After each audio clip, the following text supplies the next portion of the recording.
કેશોદમાં શ્રાવણ માસ નિમિત્તે શિવાલયોમાં ભક્તો દ્વારા મોટી સંખ્યામાં પૂજન અર્ચન કરવામાં આવી રહ્યું છે.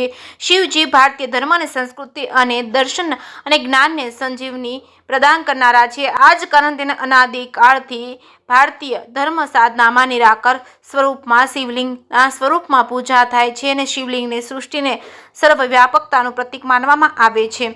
ભારતભરમાં ભગવાન શિવના 12 જ્યોતિર્લિંગનું પ્રથમ જ્યોતિર્લિંગ સોમનાથ તેમજ વિશ્વનાથ, ત્રંબકેશ્વર, વેદનાથ, નાગેશ્વર, રામેશ્વર વગેરે છે.